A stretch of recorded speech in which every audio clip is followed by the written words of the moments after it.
The desperate Gambit Naomi Wright stared at her bank account balance with growing despair. After paying her rent and utilities, she had exactly $47.32 left to her name. Not nearly enough for groceries, let alone the $80,000 her brother Ethan needed for his experimental treatment.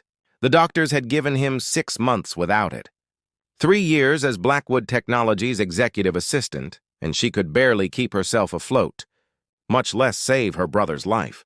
The elevator doors slid open to the 40th floor, and Naomi straightened her discount store blazer before stepping into the sleek hallway. At 27, she felt decades older, worn down by worry and the weight of responsibility. Her phone buzzed with another text from the hospital. The treatment center needed a deposit by the end of the month.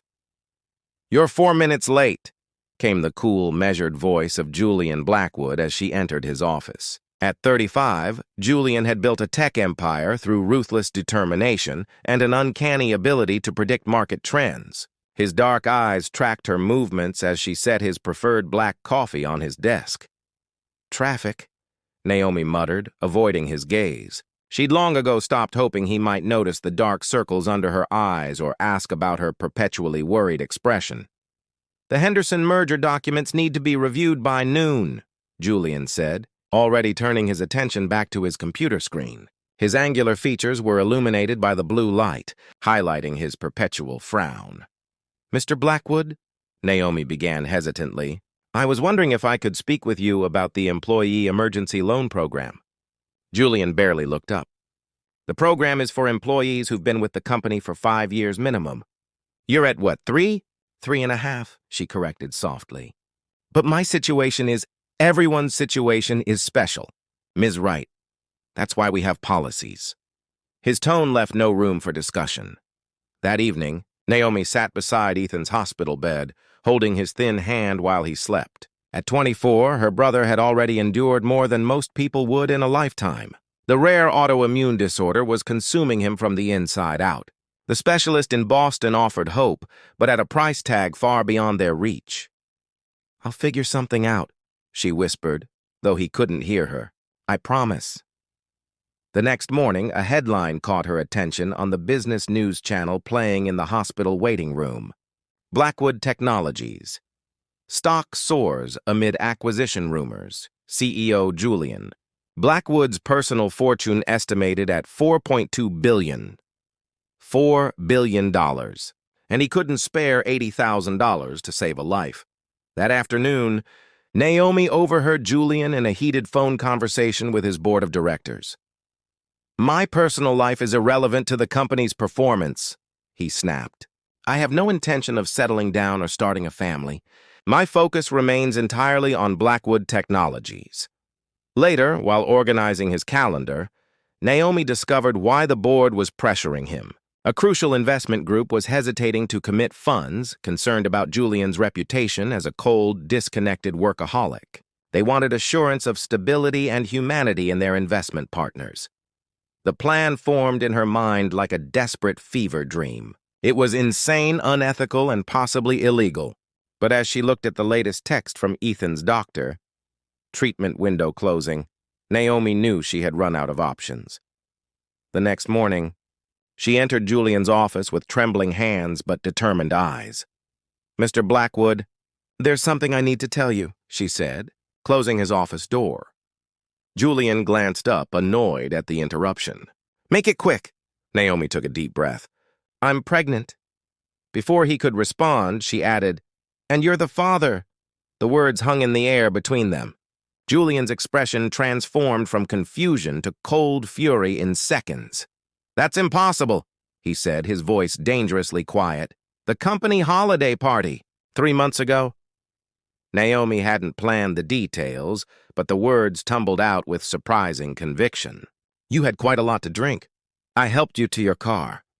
Julian's eyes narrowed as he tried to recall the evening. He had indeed overindulged, a rare lapse in his usually rigid self-control. "I need your help," Naomi continued, heart pounding. "For our child." Julian stood abruptly, circling his desk like a predator. "This is extortion." "This is responsibility," Naomi countered, standing her ground despite her terror. "I don't want your money." A lie. "I don't want a relationship." Another lie. I just want support for this child. The biggest lie of all. Julian studied her face, searching for weakness. And if I refuse? Then I'll manage on my own, she said softly. But the board would certainly find it interesting that their CEO abandoned his unborn child. A dangerous gambit, threatening the man who controlled her livelihood. But desperate times called for desperate measures, and Ethan was running out of time. What Naomi didn't expect was Julian's response. Very well, he said after a long moment. We'll handle this situation together, but on my terms.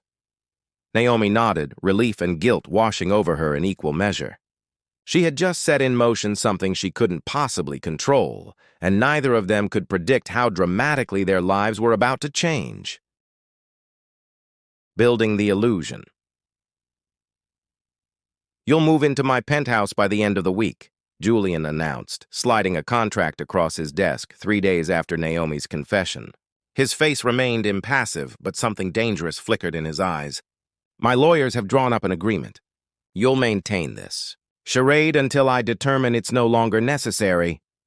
Naomi scanned the document, her stomach twisting. You want me to pretend to be your partner? Publicly? Precisely, Julian replied.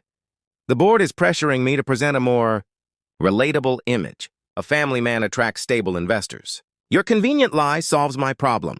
And my brother's treatment? Naomi asked, her voice barely above a whisper. Julian's expression remained unreadable.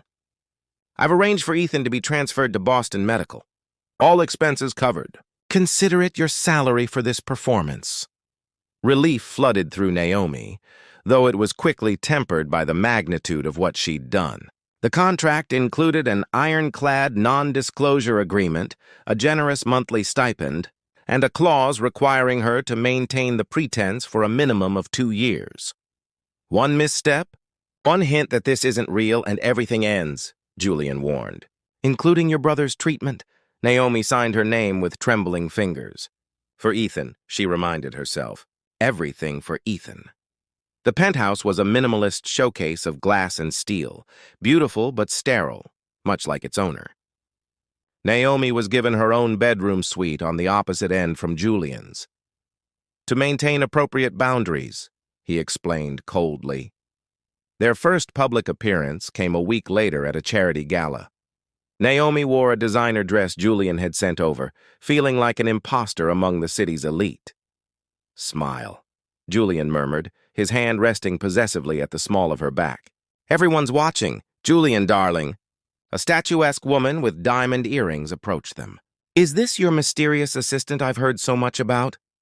Vivienne, Julian nodded. This is Naomi Wright. My fiancé. Naomi nearly choked on her champagne. Fiancé wasn't part of their agreement. How wonderfully unexpected, Vivienne purred, eyeing Naomi critically. When's the baby due? November, Naomi replied, the lie becoming easier with each retelling. Later that night, Naomi confronted Julian in the penthouse elevator. Fiancé? We never discussed marriage as part of this arrangement. The board responded favorably to the pregnancy news, Julian replied, loosening his tie. A formal engagement strengthens our narrative. The ring will arrive tomorrow. You're treating this like another business acquisition, Naomi said bitterly. Something shifted in Julian's expression. Aren't you doing the same? Trading your time for your brother's treatment. We're both getting what we want. In the months that followed, Naomi crafted her role with meticulous care. She learned to navigate Julian's world of corporate politics and wealth. The fake pregnancy bump appeared on schedule, purchased from a theatrical supply company and strapped to her body each morning. Every 2 weeks, they visited Ethan in Boston, where he was responding well to treatment. Julian would sit silently in the corner of the hospital room, observing their interactions with clinical detachment. He's not what I expected, Ethan confided during one visit when Julian stepped out. The way you used to describe him, I thought he'd be more cruel, Naomi supplied. Ethan shook his head. Indifferent. But he asks the doctor's questions when you're not looking. Real questions about my progress. Naomi didn't know what to make of this information. Julian remained coldly professional in their private interactions at the penthouse, retreating to his home office most evenings. Yet in public, he played the doting partner convincingly, his hand often finding hers or resting protectively over her artificial bump. The artifice became more complex when Julian's mother, Eleanor Blackwood, insisted on hosting a baby shower. A formidable woman with Julian's same penetrating gaze, she viewed Naomi with open suspicion. "A whirlwind romance with my son's assistant," Eleanor remarked during the lavish event at her estate. "How convenient." "Mother," Julian warned, appearing at Naomi's side with perfect timing. "I'm merely getting to know the woman carrying my grandchild," Eleanor replied smoothly.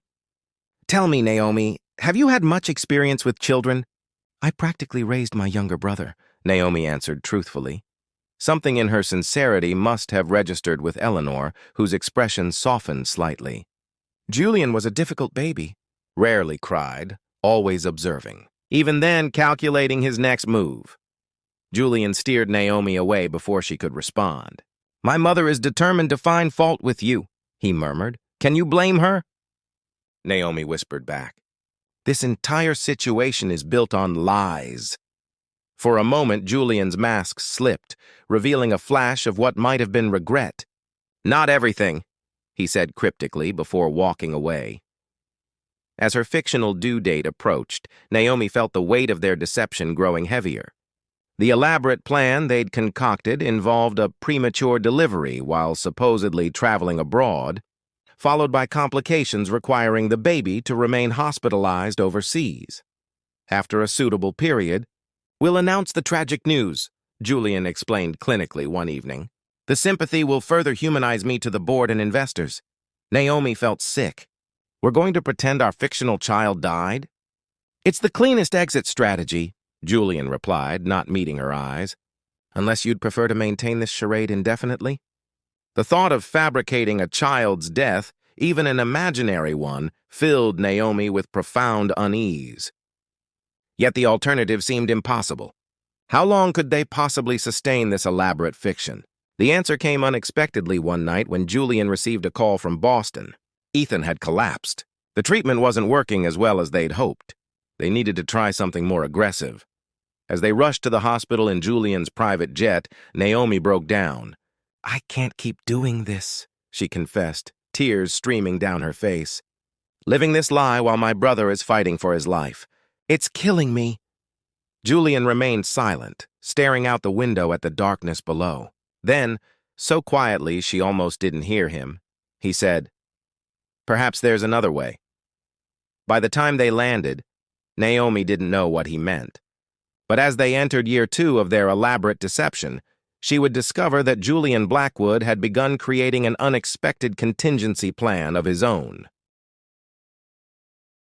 Unexpected Connections, the fiction of their lost child, bought them 6 months of privacy. Julian leveraged the sympathetic press coverage to secure the investment deal while keeping the board at bay. Meanwhile, Ethan began responding to his new treatment protocol, giving Naomi her first real hope in years. Life at the penthouse settled into an unexpected rhythm. Julian still worked obsessive hours, but he now took dinner with Naomi most evenings, asking surprisingly thoughtful questions about her day, her brother, her interests. "You didn't actually study finance," he observed one night over wine, catching Naomi off guard. What makes you say that?" Julian's lips curved slightly.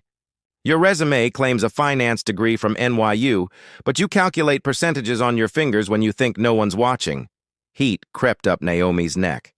"I might have exaggerated some qualifications to get the job." Instead of anger, Julian seemed almost impressed. "Another deception. You're becoming quite proficient." "Not by choice," Naomi replied softly. "Desperation makes liars of us all." Something unreadable flickered across Julian's face. Indeed. On their first anniversary of their fictional relationship, Julian surprised her with a weekend trip to a coastal vineyard. "The board expects us to celebrate publicly," he explained, though it didn't account for the private cottage he'd reserved away from prying eyes or the gourmet meals delivered to their door. During a sunset walk through the vineyard, Naomi found herself studying Julian's profile as he explained the winemaking process with unexpected enthusiasm. You actually enjoy this, she realized aloud. Wine cultivation. Julian paused, seeming startled by her observation. My grandfather owned a small vineyard. Before the technology ventures, before the fortune, it's where I spent my summers as a child. I can't imagine you as a child, Naomi admitted. Running through grapevines, dirt under your fingernails. A genuine smile, the first she'd ever seen, transformed Julian's face. I was quite feral, actually. My mother despaired of ever civilizing me. Naomi found herself laughing, then sobered. Why technology, then? Why not continue your grandfather's legacy? Julian's expression closed again. My father had different ambitions for the family name. That night, after too much wine, they sat on the cottage porch watching stars appear. Julian asked about Ethan, about their childhood. We raised each other, really, Naomi explained. Our mother worked 3 jobs after our father left. Ethan was my responsibility from the time he could walk. Is that why you did it? Julian asked quietly. Created this elaborate fiction? Naomi nodded, unable to meet his eyes. He's the only family I have. I'd do anything to save him. Even marry a man you despised? Julian's voice held no accusation, only curiosity. I never despised you, Julian, Naomi admitted. I feared you, certainly. Resented your power, your privilege, but... She finally looked at him. But I've come to respect you. The way you care for my brother, though you have no obligation. Your dedication to your work. Your surprising kindness when you think I won't notice. Something shifted in the air between them. Julian's hand found hers in the darkness, his fingers intertwining with hers with surprising gentleness. Our arrangement has been unexpectedly agreeable, he conceded, his voice lower than usual. They returned to the city with something fundamental changed between them, though neither acknowledged it. Julian began coming home earlier. Naomi found herself looking forward to their evening conversations. Sometimes, when she made him laugh, a rare but increasingly frequent occurrence, she felt an unfamiliar warmth bloom in her chest. One night, Julian returned home visibly troubled. What's wrong? Naomi asked, setting aside her book. Ethan's latest test results, Julian replied, loosening his tie. I had our research division analyze them. Fear gripped Naomi. Is he getting worse? No, Julian said quickly. But he's not improving as rapidly as he should. There's a new treatment being developed in Switzerland. I've arranged for him to be transferred next month. Naomi stared at him. You did what? Without consulting me? It's the logical next step, Julian said, frowning. The treatment has shown promising results in similar cases. That's not the point, Naomi countered, anger rising. Ethan is my brother. These decisions are mine to make. Julian's expression hardened. I'm financing his treatment. That gives me some say in the matter. Because I'm fulfilling my end of our bargain, Naomi shot back. Playing the devoted partner, maintaining your lie. Our lie, Julian corrected coldly. A distinction you seem to forget when it's convenient. The argument escalated, both unleashing months of pent-up frustrations. In the heat of the moment, Naomi said the words she immediately regretted. This was a business arrangement from the start. Don't pretend you care about Ethan or me. Julian went very still, his face a careful mask. You're right, of course. I apologize for overstepping. His voice was detached, professional. I'll have the paperwork sent to your office tomorrow. The decision is yours. He retreated to his bedroom without another word, leaving Naomi shaken by the sudden chill between them. The next day, she found the Swiss treatment documents on her desk, along with a personal note from Julian. Your brother's welfare should transcend our disagreements. The choice remains yours, J. When she returned to the penthouse that evening, Julian wasn't there. His assistant informed her that he'd flown to Tokyo for an emergency meeting. He'd be gone for at least a week. In his absence, Naomi visited Ethan, bringing the Swiss proposal with her. Julian arranged this? Ethan asked, reviewing the information. Yes, but we don't have to accept, Naomi said quickly. It's completely your decision. Ethan gave her a knowing look. What's really going on between you two? And don't give me the story you tell everyone else. Naomi hesitated, then found herself confessing everything. The initial lie, their arrangement. the evolving complexity of her feelings for Julian. Instead of judgment, Ethan's face showed understanding. "Naomi, I've watched him with you. The way he looks at you when you're not watching." He shook his head. "That man isn't acting." "It's complicated," Naomi whispered. "Love usually is," Ethan replied simply. "But maybe it's time to consider that both of you stopped pretending a long time ago." The realization struck Naomi with stunning clarity. Somewhere amid the elaborate deception, genuine feelings had taken root. The question now was whether those feelings could survive in the light of truth, and whether Julian would ever allow himself to acknowledge them. As his Tokyo trip extended into a second week, Naomi made her decision. When Julian returned, she would tell him the truth, all of it, including the feelings she could no longer deny, even to herself. What she couldn't know was that across the ocean, Julian was fighting battles of his own, both professional and personal, that would force their carefully constructed world to its breaking point. Crumbling facades, when Julian finally returned from Tokyo, something fundamental had changed. His customary reserve had hardened into an impenetrable wall. He moved through the penthouse like a ghost, speaking to Naomi only when necessary, his responses clipped and formal. "Did something happen in Japan?" she finally asked one evening when the silence between them became unbearable. Julian glanced up from his laptop, his expression guarded. "Percival Technologies has made a hostile move against our company. Their CEO, Richard Percival, has been conducting an investigation into my personal life." Naomi felt her blood turn cold. "What kind of investigation?" "The thorough kind," Julian replied, his voice dangerously soft. "He's particularly interested in my sudden domestic transformation. From confirmed bachelor to family man and back again in less than 2 years. He suspects our arrangement isn't genuine," Naomi concluded, sinking into a chair. "He has proof," Julian corrected. "Medical records showing you were never pregnant.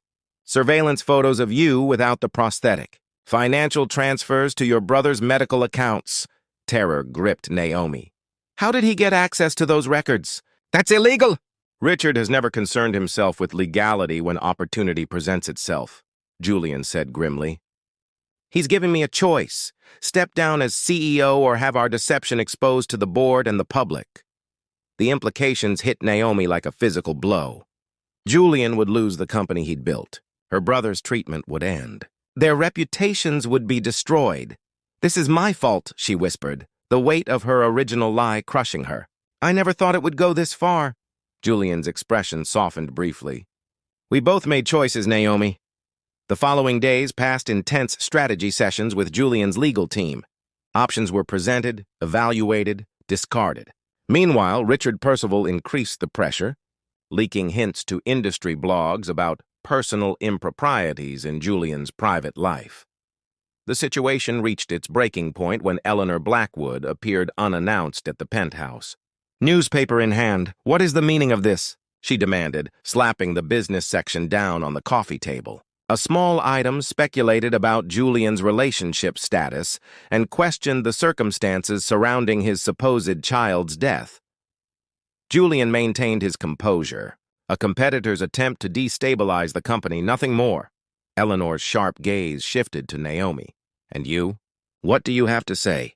Before Naomi could respond, Julian intervened. "Mother, this isn't the time." "It's precisely the time," Eleanor countered. "I've indulged this relationship despite my reservations. If there's something I should know, there was never a child," Naomi blurted out, unable to maintain the lie any longer. "I was never pregnant." The silence that followed was deafening. Eleanor stared at her in shock, then turned to Julian, who had gone very still. "Explain," Eleanor demanded. Julian stepped forward. "It was my decision, Mother. A strategic move to satisfy the board's concerns about my personal stability." Naomi agreed to play along. It wasn't the whole truth, but it shifted the burden of deception to his shoulders. Naomi stared at him, unable to believe he was protecting her.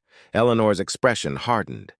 "I raised you better than to build your success on lies, Julian." "Did you?" he challenged quietly. "Father taught me that business success justifies any means." "You never contradicted him." Something flashed in Eleanor's eyes. Pain, perhaps, or regret. Without another word, she gathered her coat and left. Later that night, Naomi found Julian on the penthouse terrace, staring out at the city lights. "You didn't have to do that," she said softly. "Take the blame, didn't I?" Julian turned to face her. "This arrangement began as my solution to a business problem. You were merely seeking help for your brother." "That doesn't excuse my initial lie," Naomi insisted, "or the fact that I've maintained it for almost 2 years. Julian studied her face. "Why did you confess to my mother?" Naomi took a deep breath. "Because I can't do this anymore, Julian. I can't keep pretending. Pretending about the pregnancy or pretending about us?" he asked, his voice carefully neutral. The question hung between them, charged with unspoken feelings. Before Naomi could answer, Julian's phone rang. His expression darkened as he listened to the caller. "When?" he demanded. "How many board members has he contacted?" Another pause. "Schedule an emergency meeting for tomorrow morning. And call Dr. Weissman in Switzerland. Tell him to expect a patient transfer within 48 hours. He ended the call, his face grim. "Percival has moved up his timeline. He's approached 3 board members with evidence of our deception. By this time tomorrow, I'll likely be removed as CEO. What about Ethan's treatment?" Naomi asked, panic rising. "I've made arrangements to ensure his care continues regardless of what happens," Julian assured her. "You don't need to worry about that." Tears welled in Naomi's eyes. Even now, facing professional ruin, he was protecting her brother. "I never meant for this to happen." "I know." Julian's voice was surprisingly gentle. "What are you going to do?" Julian's expression hardened with resolve. "The only thing I can do, tell the truth before Percival does." "You'll lose everything," Naomi whispered. "Not everything." His gaze held hers meaningfully. That night, as they prepared for the board meeting that would determine their futures, Naomi made a decision of her own. She couldn't allow Julian to sacrifice his company to protect her deception. There had to be another way, one that would require her to face the consequences of her actions, but might save what truly mattered. As dawn broke over the city, Naomi slipped out of the penthouse with a letter left on Julian's desk. By the time he found it, she would already be implementing a desperate plan of her own, one that would either salvage what remained of their complicated relationship or destroy it completely. What neither of them realized was that Eleanor Blackwood had been making calls of her own through the night, setting in motion events that would change the outcome in ways neither could have anticipated. Truth and Redemption. The Blackwood Technologies boardroom buzzed with tension as directors filed in for the emergency meeting. Julian stood at the window, seemingly composed despite the career-ending accusations about to be leveled against him. Only the slight tension in his jaw betrayed his inner turmoil. His attention was divided, half focused on the impending confrontation, half on Naomi's unexpected absence and the letter she'd left behind. "Julian, by the time you read this, I will have contacted Richard Percival to accept full responsibility for our deception. The lie began with me, and it should end with me. You've risked everything to help my brother. Now it's my turn to protect what matters to you. These past 2 years have taught me that truth can emerge even from falsehood. What started as pretense became the most authentic relationship I've ever known. I only wish I'd had the courage to tell you this before circumstances forced my hand. Take care of Ethan, and perhaps someday you might find it in yourself to forgive me. Yours truly." Naomi. Julian had immediately tried to call her, but her phone went straight to voicemail. His private investigator reported she'd been seen entering Percival Technologies an hour earlier. "Let's begin," announced Vivian Marshall, the board chairwoman, bringing Julian back to the present crisis. "We've called this meeting to address serious allegations regarding—" The boardroom doors swung open, interrupting her. Eleanor Blackwood strode in, followed by a distinguished older man Julian recognized as Judge Thomas Harrington, a longtime family friend and respected corporate arbitrator. "Mother," Julian acknowledged, surprise evident in his voice. "This is a closed meeting." "A meeting about my son's character demands a mother's perspective," Eleanor replied crisply. "And Judge Harrington has information relevant to these proceedings." Richard Percival rose from his seat near the end of the table.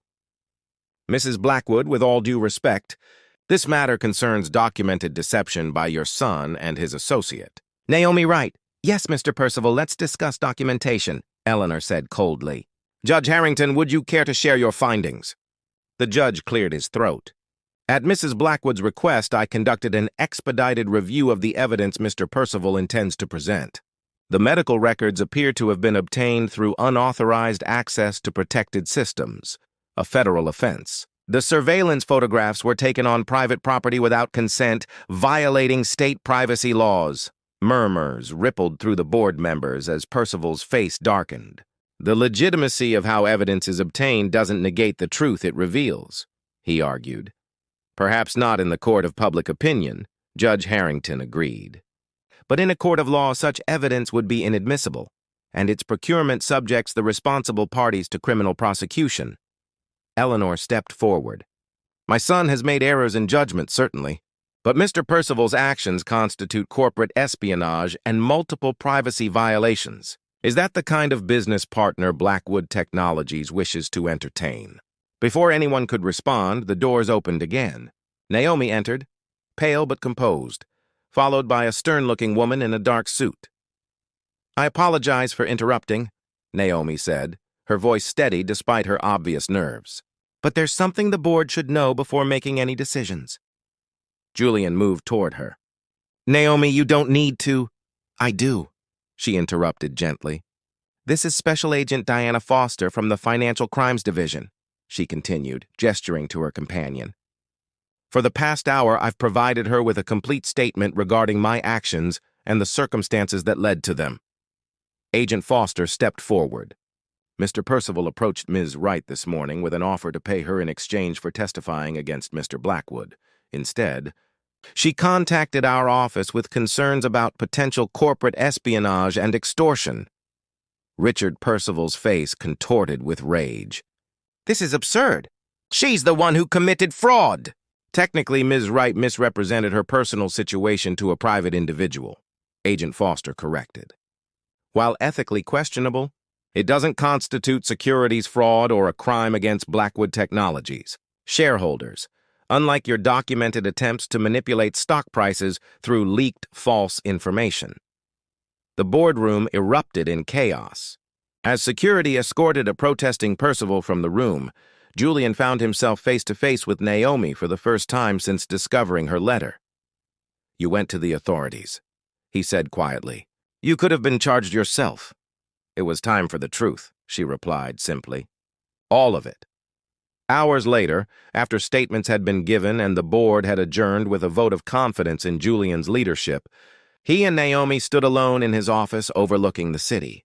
The board is requiring full disclosure to key investors about our arrangement, Julian informed her, loosening his tie. But with Percival facing charges, the company will survive the scandal. Naomi nodded, relief evident in her expression.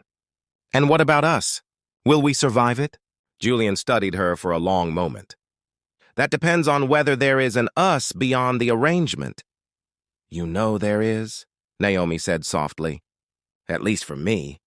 Julian stepped closer, his customary reserve giving way to vulnerability she'd rarely glimpsed. When did it change for you? The pretense. I'm not sure it ever was pretense, not completely, Naomi admitted. I was drawn to you even before all this began. The lie just gave me proximity, the chance to see the man behind the CEO. And what did you see? Julian asked, his voice barely audible. Someone worth loving for real, Naomi answered simply. Someone who would arrange experimental treatment for a stranger's brother. Who would risk his company rather than break a promise. Who taught me that sometimes the truest things emerge from the most unlikely beginnings. Julian's hand rose to cup her cheek, his touch gentle. I spent my life believing vulnerability was weakness. Then you threatened everything I'd built with one outrageous lie, and somehow in trying to control the situation, I lost control of something far more important. What's that? Naomi whispered. My heart, Julian replied, the words clearly unfamiliar on his tongue. It seems I misplaced it somewhere between our first fake anniversary and the night we argued about Ethan's treatment. I've been looking for it ever since. A smile bloomed on Naomi's face. I might know where to find it. Their kiss held no pretense. No calculation, just the simple truth of two people who had found authenticity in the aftermath of deception. 3 months later, Ethan was discharged from the Swiss clinic, his condition finally in remission. He moved into the guest suite of the penthouse, which no longer felt like a stage set but a home. "So when are you two making this arrangement official?" he teased over dinner one evening. Julian and Naomi exchanged glances. "We thought we'd take some time to experience a relationship built on honesty first," Julian replied. "Though I did recently accept a position with the Blackwood Foundation," Naomi added with a smile, "overseeing their new medical grant program for rare disease research." "On merit alone," Julian clarified. "The board insisted on complete separation between our personal and professional lives." Ethan raised his glass. "To new beginnings, then, and to the strangest path to happiness I've ever witnessed." As they clinked glasses, Naomi reflected on the journey that had brought them here, from desperate deception to painful truth, and finally to something real. Sometimes, she realized, the weight of pretense became too heavy to bear, not because the lie itself was unsustainable, but because the truth trying to emerge beneath it was too powerful to be contained. In Julian's eyes, she saw the same understanding and the promise that whatever came next, they would face it together without masks or pretense. Just two imperfect people who had found something genuine in the ruins of an elaborate fiction, and that, perhaps, was the most unexpected outcome of all.